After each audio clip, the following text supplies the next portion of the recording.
Hi all, welcome to 90 Plus India's first animated live tuition. Welcome back.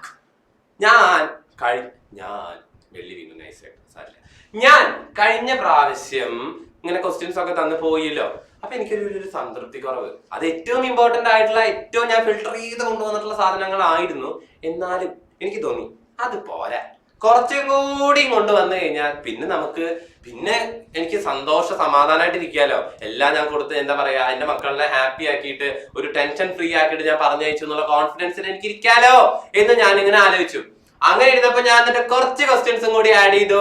അത് discuss ചെയ്യാനാണ് ഞാൻ വന്നിരിക്കുന്നത്. So welcome back to the biology class. എല്ലാവരും സന്തോഷമായിട്ട് സമാധാനമായിട്ട് ഹാപ്പി ആയിട്ട് ഹെൽത്തി ആയിട്ട് ഇരിക്കുന്നു എന്ന് വിചാരിക്കുന്നു. വെൽക്കം. അപ്പൊ ബയോളജിയിൽ നമ്മൾ കഴിഞ്ഞ പ്രാവശ്യം ഡിസ്കസ് ചെയ്തത് ഏറ്റവും ഇമ്പോർട്ടന്റ് ആയിട്ടുള്ള ഒരു 5 ക്വസ്റ്റ്യൻ ആണ് അല്ലെ? ഓക്കെ, അങ്ങനെയാണെങ്കിൽ ഇപ്പൊ ഞാൻ അതിന്റെ കണ്ടിന്യൂഷൻ പിടിച്ച് അതേ ചാപ്റ്റർ, ഏതാണ് ആ ചാപ്റ്റർ? 1ാമത്തെ ചാപ്റ്റർ ആണ് ആ ചാപ്റ്റർ. ചാപ്റ്ററിന്റെ പേര് എന്താണ് ചാപ്റ്ററിന്റെ പേര്? ചാപ്റ്ററിന്റെ പേര് ജനറ്റിക്സ് ഓഫ് ലൈഫ് അല്ലെ? നമ്മുടെ ജീൻസിനെയും DNA-നെയും RNA-നെയും പ്രോട്ടീനെയും എന്തൊക്കെയാ പഠിച്ചാർന്ന്, ക്രോമസോം. അപ്പൊ അതൊക്കെ അടങ്ങിയിട്ടുള്ള നമ്മുടെ ജനറ്റിക്സ് ഓഫ് ലൈഫിലെ ഏറ്റവും ഇമ്പോർട്ടന്റ് ആയിട്ടുള്ള അടുത്ത സെറ്റ് ഓഫ് ക്വസ്റ്റ്യൻസ് ആയിട്ടാണ് മനീഷ് സാർ വന്നിരിക്കുന്നത് അല്ലെ? എല്ലാരും ഹാപ്പി ആയില്ലേ? യെസ്. അങ്ങനെയാണെങ്കിൽ നമുക്ക് വെറുതെ ഒന്ന് ഡിസ്കസ് ചെയ്താലോ? വെറുതെ അല്ല, കാര്യമായിട്ട് തന്നെ ഡിസ്കസ് ചെയ്യണം. തുടങ്ങാം. അധികം ദീർഘിപ്പിക്കുന്നില്ല എന്റെ പ്രസംഗം ഞാൻ. അപ്പൊ നമുക്ക് പെട്ടെന്ന് തന്നെ ക്ലാസ്സിലേക്ക് കടക്കാം. Observe the figure and answer the questions. Figure നന്നായിട്ടൊന്ന് ഒബ്സർവ് ചെയ്തേ, കാര്യമായിട്ടൊന്നും ഇങ്ങനെ ഇരുന്ന് നോക്കിയോ? എന്താ പരിപാടി? എന്താ അവിടെ ആരൊക്കെയോ ഉണ്ട്, ഒരു DNA, ഒരു RNA, എന്തൊക്കെയോ ഉണ്ടല്ലേ? എന്താണ് സാധനം? എന്താ? എന്ത് പ്രോസസ്സാണിത്? എന്ത് പ്രോസസ്സാ? ഇത് നമ്മുടെ പ്രോട്ടീൻ സിന്തസൈസ് ആണ് അല്ലേ? പ്രോട്ടീൻ സിന്തസൈസ് അല്ലേ ഈ ഇല്ലുസ്ട്രേറ്റ് ചെയ്ത് കാണിച്ചു തന്നിരിക്കുന്നത്? നമ്മുടെ പ്രോട്ടീൻ സിന്തസൈസ് ചെയ്യുന്ന സ്റ്റെപ്പുകൾ അല്ലേ? യെസ്. അങ്ങനെയാണെങ്കിൽ നോക്കിക്കോ, ക്വസ്റ്റ്യൻസ് നോക്കിക്കോ. Identify the parts A and B. A എന്താണ്, B എന്താണ് എന്ന് ഐഡന്റിഫൈ ചെയ്യാനാണ് ചോദ്യം. എന്താണ് മക്കളെ A? A എവിടെന്നാ വരുന്നത്? നമ്മുടെ ന്യൂക്ലിയസിന്റെ ഉള്ളിൽ നിന്ന് DNA ഉണ്ടാക്കി ന്യൂക്ലിയസിന്റെ അവിടെ പുറത്തേക്ക് വന്ന് റൈബോസോമിലേക്ക് എത്തുന്ന ആ ഏനെ നമ്മൾ പറയുന്ന പേരാണ് എന്ത്? mRNA. നമ്മുടെ മെസ്സഞ്ചർ RNA ആണല്ലേ? DNA-യിൽ നിന്ന് ഫോം ചെയ്യുന്ന നമ്മുടെ മെസ്സഞ്ചർ RNA ആണ് ആ കാണുന്നത്. സെറ്റ്? All set? അപ്പൊ A കിട്ടി. അടുത്തത് എവിടേക്കാണ്? ഒരു ഫാക്ടറിയിലേക്ക് ഇങ്ങനെ പോവുക. എന്തിനു വേണ്ടിയിട്ട്? പ്രോട്ടീൻ ഉണ്ടാക്കാൻ. ഏതാണ് ആ ഫാക്ടറി? ആ ഫാക്ടറി A പറയുന്ന പേര് എന്താണ്? ഏത് സെൽ ഓർഗനിൽ വെച്ചിട്ടാണ് പ്രോട്ടീൻ സിന്തസൈസ് നടക്കുന്നത്? B. ഏത് B? എന്ത് B? എന്താണ് ഈ B എന്ന് പറയുന്നത്? റൈബോസോമിൽ വെച്ചിട്ടാണ് പ്രോട്ടീൻ സിന്തസൈസ് നടക്കുന്നത്. അപ്പൊ ആ ക്വസ്റ്റ്യൻ കിട്ടിയേ. A question done. അടുത്തത് B question. What is the function of A? എന്താണ് A യുടെ ഫംഗ്ഷൻ? ആലോചിക്കൂ. Just think about it. എന്താണ് A യുടെ ഫംഗ്ഷൻ? A എന്ന് പറയുന്നത് നമ്മുടെ mRNA ആണ്. അത് കണ്ടാൽ തന്നെ അറിഞ്ഞൂടെ എന്താണ്? ഇവിടെ വല്യത്താൻ നമ്മുടെ DNA-ക്ക് അവിടുന്ന് പുറത്തേക്ക് ഇറങ്ങി വരാനുള്ള സൗകര്യമൊന്നുമില്ല.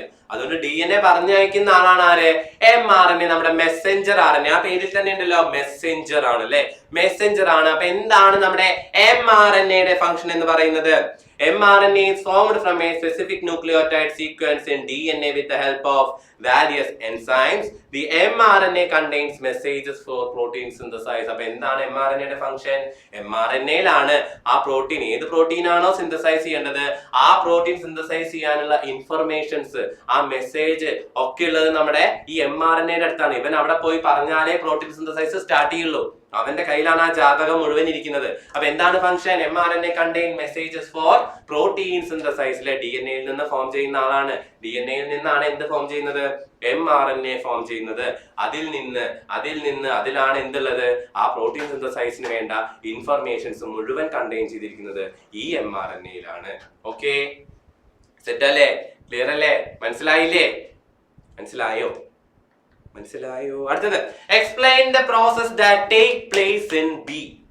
ബിയിൽ നടക്കുന്നത് എന്താണ്? എയുടെ കാര്യം പറഞ്ഞു, mRNA എന്താ ചെയ്യുന്നതെന്നുള്ള കാര്യം പറഞ്ഞു. ബിയിൽ എന്താ നടക്കുന്നത്? റൈബോസോമിൽ എന്താ നടക്കുന്നത്? എന്താണ് അവിടെ നടക്കുന്നത്? mRNA അവിടെ വന്നിട്ട് കാര്യമില്ലല്ലോ. mRNA ആ ഇൻഫർമേഷൻ വായിച്ചിട്ട് എന്ത് ചെയ്യണം? നമ്മുടെ tRNA ഈ എന്താ പറയാ ലോകം മുഴുവൻ, ആ സൈറ്റോപ്ലാസം മുഴുവൻ കറങ്ങി നടന്ന് വേണ്ട അമിനോ ആസിഡിനെയൊക്കെ കൊണ്ടുവന്ന് അത് മുത്തു കോർക്കണ പോലെ കോർക്കുക വേണ്ടേ? നോക്കിക്കോ, എന്താണ് റൈബോസോമിൽ നടക്കുന്നത്? ട്രാൻസ്ലേഷൻ ആണ് റൈബോസോമിൽ നടക്കുന്നത്. ട്രാൻസ്ലേഷൻ ആണ്. അപ്പൊ ഇതെന്താ? ഇത് ട്രാൻസ്ലേഷൻ ആണെങ്കിൽ ഇതെന്താ? ഈ മൊത്തം പ്രോസസ്സിന് എന്താ പറയാ? DNA നിന്ന് RNA ഉണ്ടാവുന്ന ആ പ്രോസസ്സിനെ പറയുന്ന പേരാണ് എന്ത്? ട്രാൻസ്ക്രിപ്ഷൻ. സെറ്റ്. അപ്പൊ ട്രാൻസ്ലേഷനിൽ എന്താ നടക്കുന്നത്? എന്താണ് റൈബോസോമിൽ നടക്കുന്നത്? tRNA എന്ന് പറഞ്ഞാൽ transfer RNA carry specific amino acid to the ribosome based on the message in the mRNA that has reached the ribosome from the nucleus. ന്യൂക്ലിയസിൽ നിന്ന് റൈബോസോമിലേക്ക് എത്തിയിട്ടുള്ള mRNA-യിലുള്ള മെസ്സേജ് അല്ലെങ്കിൽ അതിലുള്ള ഇൻഫർമേഷൻ പ്രകാരം നമ്മുടെ tRNA അമിനോ ആസിഡ്സിനെ റൈബോസോമിലേക്ക് കൊണ്ടുവരും. എന്നിട്ടോ rRNA, എന്താണ് rRNA എന്ന് പറഞ്ഞു കഴിഞ്ഞാൽ റൈബോസോമൽ RNAസിനെയാണ് നമ്മൾ rRNA എന്ന് പറയാം. which are part of the ribosome combine amino acids to make protein. rRNA ആണ് മുത്ത് കോർക്കണ പോലെ അതിങ്ങനെ കോർത്ത് പണിയെടുത്ത് പ്രോട്ടീൻ ഉണ്ടാക്കുന്ന ആള്. tRNA അമിനോ ആസിഡ്സിനെ റൈബോസോമിലേക്ക് കൊണ്ടുവരും. rRNA എന്ത് ചെയ്യും? rRNA ആണ് അത് കമ്പൈൻ ചെയ്ത് പ്രോട്ടീൻ ആക്കിയിട്ട് മാറ്റുന്നത്. ക്ലിയർ ആണോ? സെറ്റ് ആണോ? മനസ്സിലായോ? യെസ്. അപ്പൊ ഫസ്റ്റ് ക്വസ്റ്റ്യൻ നമ്മൾ നല്ല അതിമനോഹരമായി ഡിസ്കസ് ചെയ്തു. അപ്പൊ എപ്പോ കണ്ടാലും എഴുതണം പ്രോട്ടീൻ സിന്തസൈസ്, mRNA, റൈബോസോം. തെറ്റിക്കരുത്. ഇതെന്താ? ഇത് അമിനോ ആസിഡ്സ് ആണ്. Okay, set. അപ്പൊ നമുക്ക് അടുത്ത ക്വസ്റ്റ്യനിലോട്ട് കടക്കാം. Which among the following is not a component of nucleotide? ന്യൂക്ലിയോടൈഡിന്റെ കമ്പോണന്റ് അല്ലാത്തത് ഇതിൽ ആരാണ് ന്യൂക്ലിയോടൈഡിന്റെ കമ്പോണന്റ് അല്ലാത്തത്? അപ്പൊ നമുക്ക് ന്യൂക്ലിയോടൈഡ് വെറുതെ ഒന്ന് വരച്ചു നോക്കാം. അയ്യോ, ഓവറാക്കി ചളാക്കണ്ട, നമുക്ക് സിമ്പിൾ മതി. ഇതൊരെണ്ണം, ഇങ്ങനെയാണല്ലോ സാധാരണ വരാറ് അല്ലെ? എന്തൊക്കെയാ? ആരൊക്കെയാ? ഷുഗർ മോളിക്യൂൾ ഉണ്ട് ഇല്ലേ? ന്യൂക്ലിയോടൈഡിൽ ഷുഗർ മോളിക്യൂൾ ഇല്ലേ? RNA-യിലാണെങ്കിൽ റൈബോസ് ഷുഗറും DNA-യിലാണെങ്കിൽ ഏതാണ്? നമ്മുടെ ഡിയോക്സി റൈബോസ് ഷുഗറും. അപ്പൊ ഷുഗർ ഉണ്ട്, ഷുഗർ സെറ്റ്. അടുത്തത് ആരുണ്ട്? ഇതാരാ? ഫോസ്ഫേറ്റ് ഇല്ലേ? ഫോസ്ഫേറ്റ് ഉണ്ട്, അപ്പൊ അതും സെറ്റ്. ഇതാരാ? നമ്മുടെ ബി ആണിത്.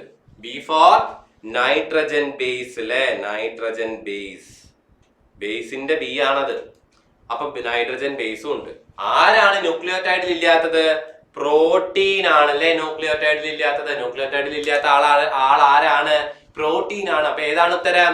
പ്രോട്ടീൻ ആണ് ഉത്തരം. അപ്പൊ SPB എന്ന് വെക്കുക. ന്യൂക്ലിയോടൈഡിലുള്ള ആൾക്കാരാണ് ആര്? SPB, sugar phosphate base. എന്ത് base? Nitrogen base. Okay, set ആണോ? ക്ലിയർ ആണോ? മനസ്സിലായില്ലേ? അങ്ങനെയാണെങ്കിൽ ഞാൻ നിങ്ങൾക്ക് ഒരു ടാസ്ക് തരട്ടെ. എന്താണ് ആ ടാസ്ക്? ചോദിക്കല്ല, ഞാൻ പറയാം. എന്താണ് ആ ടാസ്ക്? നമ്മുടെ RNA-യിൽ മാത്രം കാണുന്ന നൈട്രജൻ ബേസ് ഏതാണ്? Which is the nitrogen base that only seen in RNA? RNA-യിൽ മാത്രം കാണുന്ന നൈട്രജൻ ബേസ്, DNA-യിൽ ഇല്ലാതെ RNA-യിൽ മാത്രം കാണുന്ന നൈട്രജൻ ബേസ് ഏതാണ്? കമന്റ് ചെയ്യും. ഓക്കെ, അപ്പൊ ഈ ക്വസ്റ്റ്യൻ സെറ്റ് അല്ലേ? അങ്ങനെയാണെങ്കിൽ അടുത്ത ക്വസ്റ്റ്യനിലേക്ക് കടക്കാം. ഇമ്പോർട്ടന്റ് ആയിട്ടുള്ള ഒരു ക്വസ്റ്റ്യൻ ആണ് കേട്ടോ, ഇമ്പോർട്ടന്റ് ആണ്. Mutation cause variations in organism. It leads to evolution of species. Evolution സഹായിക്കുന്നു, ഓർഗാനിസങ്ങളിൽ വാരിയേഷൻ സംഭവിക്കുന്നു. വേറൊരു വാരിയേഷൻ കൊണ്ടുവരുന്ന ഒരാളുണ്ടല്ലോ, ആരായിരുന്നു അത്? ക്രോസിംഗ് ഓവർ ഓഫ് ക്രോമസോം ആയിരുന്നു അല്ലെ? Crossing over of chromosome. ഇത് മ്യൂട്ടേഷൻ ആണ്. അപ്പൊ മ്യൂട്ടേഷൻ വാരിയേഷൻസ് ഉണ്ടാക്കുന്നുണ്ട്. It leads to the evolution of species. ആ ഒരു സ്റ്റേറ്റ്മെന്റ് തന്നിട്ടുണ്ട്. ഇനി ക്വസ്റ്റ്യൻ നോക്കാം. What is mutation? Mutation variation ഉണ്ടാക്കുന്നു എന്ന് പറഞ്ഞു. എന്താണ് ഈ മ്യൂട്ടേഷൻ? എന്താ മ്യൂട്ടേഷൻ എന്ന് ചോദിച്ചു കഴിഞ്ഞാൽ അവിടെ നിർബന്ധമായും വരണ്ട 1, 2, 3 വാക്കുണ്ട്, ഏതാണെന്നറിയോ? അത് മൂന്ന് ഒരുമിച്ചാണ് എഴുതേണ്ടത്.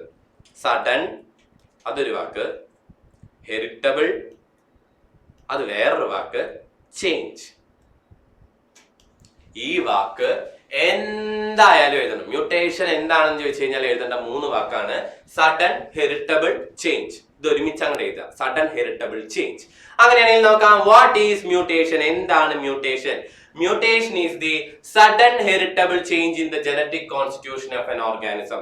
ഒരു ഓർഗാനിസത്തിന്റെ ജനറ്റിക് കോൺസ്റ്റിറ്റ്യൂഷനിൽ ഉണ്ടാകുന്ന, എങ്ങനെ ഉണ്ടാകുന്ന, പെട്ടെന്നുണ്ടാകുന്ന, സഡൻ പെട്ടെന്നുണ്ടാകുന്ന ഹെറിറ്റബിൾ ചേഞ്ച്. എന്താണ് ഈ ഹെറിറ്റബിൾ ചേഞ്ച്? അടുത്ത ജനറേഷനിലേക്ക് ട്രാൻസ്ഫർ ചെയ്ത് പോകുന്ന ചേഞ്ചുകളെയാണ് നമ്മൾ എന്ന് പറയുന്നത് ഹെറിറ്റബിൾ ചേഞ്ച് എന്ന് പറയുന്നത്. അപ്പോൾ ഒരു ഓർഗാനിസത്തിന്റെ ജനറ്റിക് കോൺസ്റ്റിറ്റ്യൂഷനിൽ ഉണ്ടാകുന്ന പെട്ടെന്നുണ്ടാകുന്ന ഹെറിറ്റബിൾ ചേഞ്ചസിനെയാണ് നമ്മൾ എന്തെന്ന് പറയുന്നത് മ്യൂട്ടേഷൻ എന്ന് പറയുന്നത്. അപ്പൊ എന്താലേ ആ ഓർഗാനിസത്തിന്റെ ആ ജീനിന്റെ കോൺസ്റ്റിറ്റ്യൂഷൻ ചേഞ്ച് ആയി, അത് അടുത്ത ജനറേഷനിലേക്ക് പാസ് ചെയ്യുകയും ചെയ്തു. എന്ന് വെച്ചാൽ എന്താ, അടുത്ത ജനറേഷനിൽ ഇവിടെ ഒന്നും കാണാത്ത വേറൊരു സ്വഭാവ രൂപം കൊണ്ടുവന്നല്ലേ അതിന്റെ അർത്ഥം അല്ലേ? യെസ്. അപ്പൊ അതാണ് മ്യൂട്ടേഷൻ എന്ന് പറയുന്നത്. ഇനി explain the factors that cause variation in organism. എന്തൊക്കെ ഫാക്ടർ ആണ് വേരിയേഷൻ ഉണ്ടാവാൻ കാരണം? അതാണ് അടുത്തത്. വേരിയേഷൻ ഉണ്ടാവാൻ കാരണക്കാരായ എന്തൊക്കെ ഘടകങ്ങൾ കൊണ്ട് വേരിയേഷൻ സംഭവിക്കാം, അല്ലെങ്കിൽ മ്യൂട്ടേഷൻ വഴിയുള്ള വേരിയേഷൻസ് സംഭവിക്കാം എന്നുള്ളതാണ് ക്വസ്റ്റ്യൻ. നോക്കിക്കോ. Mutations can be caused by errors during DNA replication. DNA replication വഴിക്ക് ഒരു പോയിന്റ് ആണ്. പിന്നെ exposure to certain chemicals. ചില കെമിക്കൽസിന്റെ എക്സ്പോഷർ കാരണം ആ കെമിക്കൽസ് വന്ന് പതിക്കുന്നു, DNA ചേഞ്ച് മൊത്തം മാറുന്നു, DNA കോൺസ്റ്റിറ്റ്യൂഷൻ മൊത്തം ചേഞ്ച് ആവുന്നു. പിന്നെ റേഡിയേഷൻ, ചില റേഡിയേഷൻ വന്ന് പതിക്കുന്നതിലൂടെ നമ്മുടെ DNA ജനറ്റിക് കോൺസ്റ്റിറ്റ്യൂഷൻ ചേഞ്ച് ആവുന്നു, നമ്മുടെ ജീനിന്റെ കോൺസ്റ്റിറ്റ്യൂഷൻ മൊത്തം മാറുന്നു. അടുത്തത് DNA റെപ്ലിക്കേഷൻ. DNA റെപ്ലിക്കേഷൻ എന്ന് പറഞ്ഞാൽ ഒരു DNA നിന്ന് വേറെ DNA ഉണ്ടാകുന്ന പ്രോസസ്സിനെയാണ് നമ്മൾ DNA റെപ്ലിക്കേഷൻ, ഡ്യൂപ്ലിക്കേഷൻ എന്നൊക്കെ പറയാം. ആ സമയത്ത് എന്തെങ്കിലും എറർ വന്നു കഴിഞ്ഞാൽ മൊത്തം ജനറ്റിക് കോൺസ്റ്റിറ്റ്യൂഷൻ അവിടെ ചേഞ്ച് ആവും. ഓക്കെ, അപ്പൊ ഇതൊക്കെയാണ് മ്യൂട്ടേഷൻ ഉണ്ടാവുന്ന മൂന്ന് കാരണങ്ങൾ, പ്രധാനപ്പെട്ട മൂന്ന് കാരണങ്ങൾ. അടുത്ത ക്വസ്റ്റ്യൻ നോക്കിക്കോ. How does mutation plays a crucial role in evolutionary process? എവല്യൂഷനിൽ സഹായിക്കുന്നു, ഇറ്റ് ലീഡ്സ് ടു എവല്യൂഷൻ എന്നൊക്കെ പറഞ്ഞു. എങ്ങനെയാണ് മക്കൾ ഇത് ഈ എവല്യൂഷണറി പ്രോസസ്സിലേക്ക് അതിൽ ക്രൂഷ്യൽ റോൾ ഉള്ളത് മ്യൂട്ടേഷന്? നമ്മൾ പറഞ്ഞതാണെന്നില്ലേ, mutation cause change in genes. Mutation കാരണം എന്ത് സംഭവിച്ചു? ജീനിൽ മൊത്തം ചേഞ്ച് സംഭവിച്ചു. These genes are transferred through generation. ഇതിങ്ങനെ ജനറേഷൻ വഴിക്ക് ട്രാൻസ്ഫർ ചെയ്തു പോയി, which leads to variation in characters. അപ്പൊ എന്താ സംഭവിച്ചത്? ആ ചേഞ്ച് ആയിട്ടുള്ള ജീൻ അപ്പുറത്തെ ജനറേഷനിലേക്ക് പോയി കഴിഞ്ഞാൽ എന്താ സംഭവിക്കുക? അതിന്റെ ക്യാരക്ടറും ചേഞ്ച് ആവും. അപ്പൊ എന്ത് സംഭവിച്ചു? വാരിയേഷൻസ് സംഭവിച്ചു അല്ലെ? ക്യാരക്ടേഴ്സിലെ വാരിയേഷൻ സംഭവിച്ചു. Mutations play a crucial role in the process of evolution. അങ്ങനെയാണ് മ്യൂട്ടേഷൻ സഹായിക്കുന്നത്. എവല്യൂഷനിൽ ഒരു ഇമ്പോർട്ടന്റ് റോള് മ്യൂട്ടേഷൻ ഉണ്ട് എന്ന് പറയുന്നത്. ഓക്കെ, ക്ലിയർ ആണോ? സെറ്റ് ആണോ? മനസ്സിലായോ? All set? യെസ്. ഓക്കെ, അങ്ങനെയാണെങ്കിൽ അടുത്ത ക്വസ്റ്റ്യൻ നോക്കാം.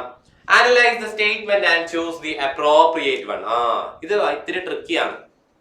തന്നിരിക്കുന്ന സ്റ്റേറ്റ്മെന്റ് നോക്കിയിട്ട് താഴെ തന്നിരിക്കുന്നതിൽ 1 ഏതാണ്, 2 ഏതാണ്, 3 ഏതാണ്, കറക്റ്റ് ആയിട്ട് അടയാളപ്പെടുത്തിയത് ഏതാനാണ് പറഞ്ഞിട്ടുള്ളത്. F1 has similarity with both the parents. രണ്ട് പാരന്റ്സിനുമായിട്ട് സിമിലാരിറ്റി ഉണ്ട്. അങ്ങനെയാണെങ്കിൽ അത് ഏതാണ്? രണ്ടിന്റെയും വന്നു. ആ ഉണ്ടായിട്ടുള്ള ഓഫ്സ്പ്രിങ്ങിന് രണ്ട് പാരന്റ്സിന്റെ ഗുണങ്ങളും കിട്ടി, ആ സാമ്യതകളും കിട്ടി. അങ്ങനെയാണെങ്കിൽ അത് എന്താ? കോഡോമിനൻസ് ആണല്ലേ? എന്താണ്? കോഡോമിനൻസ്. രണ്ടുപേരുടെയും, അതാണ് രണ്ടുപേരുടെയും കാര്യങ്ങൾ കിട്ടി, ക്യാരക്ടേഴ്സ് കിട്ടി, സിമിലാരിറ്റി കിട്ടി. അപ്പൊ കോഡോമിനൻസ് ആണ് ഇത്. അടുത്തത്, F1 has no similarity with any of the parents' character intermediate to them. രണ്ടുപേരുടെയും കിട്ടിയില്ല. ഉണ്ടായിട്ടുള്ള ഫസ്റ്റ് ജനറേഷനിലെ ആൾക്കാർക്ക് രണ്ട് ജനറേഷനിലെ ആൾക്കാരുടെ ക്യാരക്ടറും കിട്ടിയില്ല. അങ്ങനെയാണെങ്കിൽ അത് ഏതാ? ഇൻകംപ്ലീറ്റ് ആണല്ലേ? ഇൻകംപ്ലീറ്റ് ഡോമിനൻസ് ആണ്. ഇൻകംപ്ലീറ്റ്, രണ്ടുപേരുടെയും കിട്ടിയില്ല. രണ്ടുപേരുടെയും കിട്ടിയില്ല എന്ന് പറഞ്ഞാൽ എന്താ? ഇൻകംപ്ലീറ്റ് ഡോമിനൻസ് ആണ്. മൂന്നാമത്തെ നോക്കിയേ, F1 has similarity with one of the parents. അത് നമ്മൾ പഠിച്ചതാണ്, നമുക്ക് അറിയാം. അത് കണ്ണും പൂട്ടി എഴുതാവുന്നതാണ്. ഈ രണ്ടെണ്ണത്തിലെ കൺഫ്യൂഷൻ വരും. മൂന്നാമത്തെ കണ്ണും പൂട്ടി ഏതെങ്കിലും ഒരു പാരന്റിന്റെ ക്യാരക്ടർ സിമിലാരിറ്റി കാണിക്കും. അതേതാ? അത് നമ്മുടെ ഡോമിനൻസ് ആണ് അല്ലെ? ഡോമിനൻസ് ആണ്. ഓക്കെ, അപ്പൊ നോൺ മെന്റലിയൻ ഇൻഹെറിറ്റൻസിന്റെ എക്സാമ്പിൾ ആണ് ഇത്. കോഡോമിനൻസും ഇൻകംപ്ലീറ്റ് ഡോമിനൻസും. ഡോമിനൻസ് നമ്മുടെ മെന്റൽ പറഞ്ഞ സെയിം സാധനമാണ്. അപ്പൊ ഏതാണ് ശരി ഉത്തരം? സി ആണ് ശരി ഉത്തരം. രണ്ടു പേരുടെ ക്യാരക്ടറും കിട്ടുന്നുണ്ടെങ്കിൽ ഏതാണ്? കോഡോമിനൻസ്. രണ്ടുപേരുടെയും കിട്ടിയില്ലെങ്കിൽ ഇൻകംപ്ലീറ്റ് ഡോമിനൻസ്. ഒരാളുടെ മാത്രമാണ് കിട്ടിയിട്ടുണ്ടെങ്കിലോ ഡോമിനൻസ്. ക്ലിയർ? സെറ്റ്. ഡോമിനൻസ് ഒരാളുടെ മാത്രം. രണ്ടുപേരുടെയും കിട്ടിയിട്ടുണ്ടെങ്കിൽ അവിടെ രണ്ടെണ്ണം കൂടി ആഡ് ചെയ്യുക, രണ്ട് വാക്ക് രണ്ടക്ഷരം കൂടി ആഡ് ചെയ്യുക, കോ ഡോമിനൻസ്. ഡോമിനൻസിന്റെ കൂടെ രണ്ടക്ഷരം ആഡ് ചെയ്തു, കോ ഡോമിനൻസ്. ഒന്നും കിട്ടിയില്ല, രണ്ടുപേരുടെയും കിട്ടിയില്ല, ഏതാ? Incomplete dominance. All clear? Set. മനസ്സിലായോ? അങ്ങനെയാണെങ്കിൽ അടുത്ത ക്വസ്റ്റ്യൻ നോക്കാം. Analyze the hybridization experiment conducted in pea plant. ഒരു പയർ ചെടിയിൽ നടത്തിയിട്ടുള്ള ഹൈബ്രിഡൈസേഷൻ എക്സ്പെരിമെന്റ് ആണ് തന്നിരിക്കുന്നത്. നോക്കിയേ, ഗ്രീൻ കളേർഡ് റൗണ്ട് സീഡ് ആയിട്ടുള്ള പയർ ചെടി. ഗ്രീൻ കളേർഡ് സീഡിന്റെ കളർ ഗ്രീൻ ആണ്, റൗണ്ട് സീഡ് ആണ്. Yellow colour seed, wrinkled seed. Yellow coloured wrinkled seed, yellow കളറുള്ള റിങ്കിൾ ആയിട്ടുള്ള സീഡും എടുത്തു. അപ്പൊ ഗ്രീൻ കളർ റൗണ്ട് സീഡിന്റെ ജീനോടൈപ്പ് നോക്കിയേ, ഇത് ഫീനോടൈപ്പ്. എക്സ്റ്റേണലി നമ്മൾ കാണുന്ന ക്യാരക്ടർ ഫീനോടൈപ്പ്, അതിന്റെ ജനറ്റിക് കോമ്പോസിഷൻ സൂചിപ്പിക്കുന്നത് ജീനോടൈപ്പ്. All set? യെസ്. അപ്പൊ ഗ്രീൻ കളേർഡ് റൗണ്ട് സീഡിന്റെ ജീനോടൈപ്പ് എന്ന് പറയുന്നത് capital G capital G capital W capital W. Yellow coloured wrinkled സീഡിന്റെ genotype എന്ന് പറയുന്നതോ small G small G small W small W. Okay, അപ്പൊ അതിന്റെ ഗാമേറ്റിന്റെ കോൺസ്റ്റിറ്റ്യൂഷൻ നോക്കാം. ഗാമേറ്റിന്റെ നോക്കിയേ എങ്ങനെയാ വരുന്നത്? Capital G capital W small G small W. Okay, set അല്ലേ? സെറ്റ് അല്ലേ? ഗാമേറ്റ് വരുമ്പോ എന്താ മിയോസിസ് സംഭവിച്ച് അത് നേരെ എന്താണ് ഹാഫ് ആയിട്ട് മാറും. അപ്പൊ ഉണ്ടാകുന്ന ഫസ്റ്റ് ജനറേഷൻ നമുക്കറിയാലോ, ക്യാപിറ്റൽ ജി സ്മോൾ ജി, രണ്ടുപേരുടെയും ക്യാരക്ടർ വേണം. ക്യാപിറ്റൽ ജി കിട്ടി, സ്മോൾ ജി കിട്ടി, ക്യാപിറ്റൽ ഡബ്ല്യു കിട്ടി, സ്മോൾ ഡബ്ല്യു കിട്ടി. ഫസ്റ്റ് ജനറേഷൻ ഇങ്ങനെയാണ് വന്നത്. ഇനി ഈ ഉണ്ടായിട്ടുള്ള ഫസ്റ്റ് ജനറേഷനെ നമ്മള് സെൽഫ് പോളിനേറ്റ് ചെയ്തു അല്ലെ? സെൽഫ് പോളിനേറ്റ് ചെയ്തു. സെൽഫ് പോളിനേറ്റ് ചെയ്യുക എന്ന് പറഞ്ഞാൽ എന്താ? അതിനെ തന്നെ ഒന്നും കൂടി ആ പ്ലാന്റ്, സെയിം പ്ലാന്റിനെ വെച്ചിട്ട് തന്നെ നമ്മൾ പോളിനേറ്റ് ചെയ്ത് ഉണ്ടാക്കിയെടുത്തു. സെക്കൻഡ് ജനറേഷൻ ഉണ്ടായി. സെക്കൻഡ് ജനറേഷൻ എന്ന് പറഞ്ഞു കഴിഞ്ഞാൽ എന്താ? ഈ രണ്ട് ഉണ്ടായിട്ടുള്ള ഫസ്റ്റ് ജനറേഷൻ ഉണ്ടായിട്ടുള്ള ആ പ്ലാന്റിനെ സെൽഫ് പോളിനേറ്റ് ചെയ്തിട്ടാണ് സെക്കൻഡ് ജനറേഷൻ ഉണ്ടായിട്ടുള്ളത്. നോക്കിക്കോ, ക്വസ്റ്റ്യൻ എന്താ? Write the alleles of the gametes formed by self pollinating first generation. First ജനറേഷനെ സെൽഫ് പോളിനേറ്റ് ചെയ്തപ്പോൾ ഉണ്ടായിട്ടുള്ള ഗാമേറ്റ്സ്, അതിന്റെ അല്ലീൽസ് എഴുതാനാണ് പറഞ്ഞിട്ടുള്ളത്. ഗാമേറ്റ്സിന്റെ അല്ലീൽസ് ആണ് എഴുതേണ്ടത് കേട്ടോ. അപ്പൊ നമുക്ക് നോക്കാം ഏതൊക്കെയാണ്. ജി ജി ഡബ്ല്യു ഡബ്ല്യു ഇങ്ങനെയാണ് വന്നിരിക്കുന്നത്.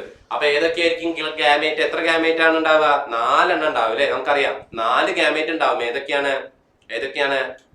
ക്യാപിറ്റൽ ജി ക്യാപിറ്റൽ ഡബ്ല്യു, ഇതൊരു ഗാമേറ്റ്, ഇതൊരു ഗാമേറ്റ്. ഇനിയോ ക്യാപിറ്റൽ ജി സ്മോൾ ഡബ്ല്യു, ഇത് വേറെ ഗാമേറ്റ്, ഇത് വേറെ ഗാമേറ്റ്. പിന്നെയോ സ്മോൾ ജി ക്യാപിറ്റൽ ഡബ്ല്യു, ഇതൊരു ഗാമേറ്റ്. പിന്നെയോ അവസാനത്തെ സ്മോൾ ജി സ്മോൾ ഡബ്ല്യു. ഇത് സെറ്റ് അല്ലേ? നിങ്ങൾ നോക്കിയേ, ഇത് കണ്ടാൽ തന്നെ അറിഞ്ഞൂടെ ഈ ജനറേഷനിൽ ഈ ഫസ്റ്റ് ജനറേഷന്റെ ജീനോടൈപ്പ് ആണ് തന്നിരിക്കുന്നത്. അതിൽ നിന്നുണ്ടാകാൻ സാധ്യതയുള്ള ഗാമേറ്റ് ഏതൊക്കെയാണെന്ന ചോദ്യം. ഏതൊക്കെയാ? എല്ലാം നോക്കണം നമ്മള്. എത്ര ക്യാപിറ്റൽ ഉണ്ട്? 2 ക്യാപിറ്റൽ വേണം. 2 ക്യാപിറ്റൽ ഉള്ളതും 2 സ്മോൾ ഉള്ളതും. പിന്നെയോ ഒരു ക്യാപിറ്റല് ഒരു സ്മോള്, ഒരു സ്മോള് ഒരു ക്യാപിറ്റല്. ഇതാണ് സംഭവം. അപ്പൊ എത്ര ഗാമേറ്റ് ഉണ്ടാവും? 4 ഗാമേറ്റ് ഉണ്ടാവും. ഏതൊക്കെയാണ് അതിന്റെ അല്ലീൽസ്? Capital G capital W, capital G small W, small G capital W, small G small W. All set? Clear? Yes. അടുത്തത്, identify the new combination of characters that appear in second generation. Second generation ഉണ്ടാവാൻ സാധ്യതയുള്ള പുതിയ characters. അപ്പൊ second ജനറേഷന്റെ ratio എത്രയാ? 9:3:3:1. കാരണം എന്താ? Dye hybrid cross ആണ് അല്ലെ? ഡൈ ഹൈബ്രിഡ് ആണ്. 2 ക്യാരക്ടർ ആണ് എടുത്തിട്ടുള്ളത്. ഗ്രീൻ കളർ എന്നുള്ള ക്യാരക്ടറും റൗണ്ട് എന്നുള്ള ക്യാരക്ടറും എടുത്തിട്ടുണ്ട്. അപ്പൊ 2 ക്യാരക്ടർ, 2 കളറും അതിന്റെ ഷേപ്പും ആണ് എടുത്തിട്ടുള്ളത്. അപ്പൊ 2 ക്യാരക്ടർ ഉപയോഗിച്ച് നടത്തുന്ന ക്രോസിംഗ് ആണ് ഡൈ ഹൈബ്രിഡ് ക്രോസ് എന്ന് പറയുന്നത്. അപ്പൊ ഡൈ ഹൈബ്രിഡ് ക്രോസിന്റെ റേഷ്യോ എന്ന് പറയുന്നത് എത്രയാ? 9:3:3:1. 9:3:3:1. അപ്പൊ മൊത്തം 1 ക്യാരക്ടർ, 2 ക്യാരക്ടർ, 3 ക്യാരക്ടർ, 4 ക്യാരക്ടർ ഉണ്ട്. 4 ക്യാരക്ടർ ആണ് വരേണ്ടത്. 4 എണ്ണം. ഓക്കെ, അങ്ങനെയാണെങ്കിൽ ഏതൊക്കെയായിരിക്കും ആ 4 ക്യാരക്ടർ? ഏതൊക്കെയായിരിക്കും ആ 4 ക്യാരക്ടർ? ഈ 2 എണ്ണം എന്തായാലും ഉണ്ടാവും. ഏത്? ഗ്രീൻ കളേർഡ് റൗണ്ട് സീഡ്, അത് പാരന്റിന്റെ ക്യാരക്ടർ, അത് എന്തായാലും വരും. പിന്നെയോ യെല്ലോ കളേർഡ് റിങ്കിൾഡ് സീഡും ഉണ്ടാവും. അപ്പൊ ആ ക്യാരക്ടർ എഴുതി വെക്കാം. ചോദ്യം എന്താ? ന്യൂ കോമ്പിനേഷൻ ഓഫ് ക്യാരക്ടേഴ്സാ, പുതിയത്. ഇത് 2 എണ്ണം ഓൾറെഡി ഉള്ളതല്ലേ? പുതിയ കോമ്പിനേഷനിൽ ഏതൊക്കെ ക്യാരക്ടേഴ്സ് ആ വന്നത്? അത് സിമ്പിൾ അല്ലേ? എന്ത് ചെയ്താ മതി? ഇത് അങ്ങോട്ട് ക്രോസ് ചെയ്താൽ മതി. Green wrinkled, simple. Green wrinkled. പിന്നെയോ യെല്ലോ റൗണ്ട്. ആദ്യത്തെ രണ്ടെണ്ണം സിമ്പിൾ ആണ്, പാരന്റ്സിലുള്ള അതേ ക്യാരക്ടേഴ്സ്. രണ്ടാമത്തെ എന്താ പറയാ പിന്നെ വരുന്ന 3ഉം 4ഉം ക്യാരക്ടർ എങ്ങനത്തെയാ, അതിനോട് ക്രോസ് ചെയ്യാ. ഗ്രീൻ റൗണ്ട് അല്ലെങ്കിൽ ഗ്രീൻ റൗണ്ട് യെല്ലോ റിങ്കിൾഡ് എന്നല്ല കിടക്കുന്നത്, ഇത് മാറ്റിയിട്ട് ഗ്രീൻ റിങ്കിൾഡ് യെല്ലോ റൗണ്ട് ആക്കുക. അപ്പൊ ഏതൊക്കെയാണ് new combination? Green wrinkled and yellow round. Green wrinkled and yellow round ആണ്. അടുത്തത്, what reason did Mendel give for the appearance of new combination of characters in the second generation? Second ജനറേഷനിൽ ഇങ്ങനെ പുതിയ combination വരാൻ ഒരു കാരണം പറഞ്ഞു നമ്മുടെ മെന്റൽ. എന്താണ് ആ കാരണം? ആ ഫസ്റ്റ് ജനറേഷനിൽ ഇല്ലാത്ത അല്ലെങ്കിൽ അതിൽ അവരുടെ പേരൻസിന് ഒന്നും ഇല്ലാത്ത ആ ക്യാരക്ടർ കുട്ടിക്ക് കിട്ടിയിട്ടുണ്ട്. ആ കിട്ടിയതിന്റെ കാരണം എന്താണ് അതിന്റെ കാരണം? സിമ്പിൾ ആണ്. അതിന്റെ കാരണം എന്താണ്? നമ്മുടെ ഇൻഡിപെൻഡന്റ് അസോർട്ട്മെന്റ് അല്ലെ. ഓരോ ക്യാരക്ടറും ഫ്രീ ആണ്. ഇപ്പൊ ഗ്രീൻ കളർ എന്ന് പറയുന്ന ക്യാരക്ടർ ഫ്രീ ആയിട്ടുള്ള ക്യാരക്ടർ, അവന് എവിടെ വേണമെങ്കിലും സഞ്ചരിക്കാം. നിങ്ങൾ കണ്ടിട്ടില്ലേ കലിപ്പനും കാന്താരി? ഇതൊരു കലിപ്പൻ കാന്താരി കൺസെപ്റ്റാ. കലിപ്പൻ കാന്താരി കൺസെപ്റ്റ് അല്ല, ഇതൊരു സ്ത്രീ പുരോഗമന കൺസെപ്റ്റാ. കാരണം കാന്താരിക്ക് എന്ത് ചെയ്യണമെങ്കിലും കലിപ്പന്റെ അനുവാദം വേണം. അപ്പൊ കാന്താരി ഫുൾ ടൈം കലിപ്പനായിട്ട് ഡിപ്പെൻഡ് ആണ്. ഞാൻ അങ്ങനെ ചെയ്തോട്ടെ, ഞാൻ അങ്ങോട്ട് പൊക്കോട്ടെ, അവനെ കാണാൻ പൊക്കോട്ടെ, എന്റെ ബെസ്റ്റ് ഫ്രണ്ടിനെ കാണാൻ പൊക്കോട്ടെ എന്നൊക്കെ ഇവളെ എപ്പോഴും എന്റെ അടുത്ത് ചോദിച്ചുകൊണ്ടേയിരിക്കണം. കാന്താരി ഫുൾ ടൈം കലിപ്പനായിട്ട് ഡിപ്പെൻഡ് ചെയ്തുകൊണ്ടിരിക്കുകയാണ്. പക്ഷേ ഒരു സുപ്രഭാതത്തിൽ നമ്മുടെ കാന്താരിക്ക് ബോധോദയം ഉണ്ടാവണം. No, I am an independent woman എന്ന് പറഞ്ഞ് രംഗത്തിറങ്ങുകയാണ്. അപ്പൊ എന്ത് ചെയ്തു? എവിടേക്ക് വേണമെങ്കിലും പോവാം, ആരെ വേണമെങ്കിലും കാണാം, അവൾക്ക് ഇഷ്ടമുള്ള ആളുടെ കൂടെ കൂട്ടുകൂടാം, ആരുടെ അനുവാദമില്ല. അപ്പൊ ഇൻഡിപെൻഡന്റ് ആയി. അപ്പൊ ഇതേപോലെ നമ്മുടെ ഗ്രീൻ കളർ ആണെങ്കിലും റൗണ്ട് സീഡ് ആണെങ്കിലും യെല്ലോ കളർ ആണെങ്കിലും റിങ്കിൾഡ് സീഡ് ആണെങ്കിലും ഒക്കെ ഇൻഡിപെൻഡന്റ് ആണ്. അവരൊക്കെ ഇൻഡിപെൻഡന്റ് ആയി. യെല്ലോ റിങ്കിൾഡ് എന്ന് പറഞ്ഞു കഴിഞ്ഞാൽ യെല്ലോക്ക് എങ്ങോട്ട് വേണമെങ്കിലും പോവാം. യെല്ലോക്ക് വേണമെങ്കിൽ റൗണ്ടിന്റെ അടുത്തേക്ക് പോവാം, റിങ്കിളിന്റെ അടുത്തേക്ക് പോവാം. ഗ്രീനിന് റൗണ്ടിന്റെ അടുത്തേക്ക് പോവാം, റിങ്കിളിന്റെ അടുത്തേക്ക് പോവാം. ആർക്കും റൗണ്ടിന് വേണമെങ്കിൽ ഗ്രീനിന് യെല്ലോയുടെ അടുത്തേക്ക് എവിടേക്ക് വേണമെങ്കിലും പോവാം. അതാണ് പറഞ്ഞത് independent assortment of each character. ഓരോ ക്യാരക്ടറും ഇൻഡിപെൻഡന്റ് ആണ്. അതുകൊണ്ട് തന്നെ അവർക്ക് എങ്ങനെ വേണമെങ്കിലും ഏത് ടൈപ്പ് വേണമെങ്കിലും യോജിക്കാം. അങ്ങനെയാണ് പുതിയ ക്യാരക്ടേഴ്സ് ഉണ്ടാവുന്നത്. അങ്ങനെ യോജിക്കുമ്പോഴാണ്, അങ്ങനെ അസോർട്ട് ചെയ്യുമ്പോഴാണ് പുതിയ ക്യാരക്ടേഴ്സ് ഉണ്ടാവുന്നത്. Mental explain that appearance of variation in offsprings is due to the independent assortment of each character. ഓരോ ക്യാരക്ടറും ഇൻഡിപെൻഡന്റ് ആയതുകൊണ്ടാണ് ഇത്തരത്തിൽ പുതിയ ക്യാരക്ടേഴ്സ് രൂപം കൊള്ളുന്നത് എന്ന് ആര് പറഞ്ഞു? നമ്മുടെ മെന്റൽ പറഞ്ഞു. ഓക്കെ, സെറ്റ് അല്ലേ? ക്ലിയർ അല്ലേ? മനസ്സിലായില്ലേ? ഇതോടുകൂടി ചാപ്റ്റർ 1 ഷുവർ ഷോർട്ട് അവസാനിക്കുകയാണ്. ഏറ്റവും സിമ്പിൾ ആയിട്ട് ഏറ്റവും ഇമ്പോർട്ടന്റ് ആയിട്ടുള്ള ക്വസ്റ്റ്യൻസ് ആണ് സാർ ഡിസ്കസ് ചെയ്തത്. എന്തെങ്കിലും സംശയം ഉണ്ടെങ്കിൽ കമന്റ് ചെയ്യുക. അപ്പൊ നമുക്ക് അടുത്ത ക്ലാസ്സിൽ കാണാം. അതിനു മുമ്പ് ഞാൻ എന്റെ കിളീനെ പറത്തട്ടെ. കിളി പറന്നുപോയി. അപ്പോ അടുത്ത ക്ലാസ്സിൽ കാണാം. ഏറ്റവും ഇമ്പോർട്ടന്റ് ആയിട്ടുള്ള ക്വസ്റ്റ്യൻസുമായി സാറ് വരും. Okay, by.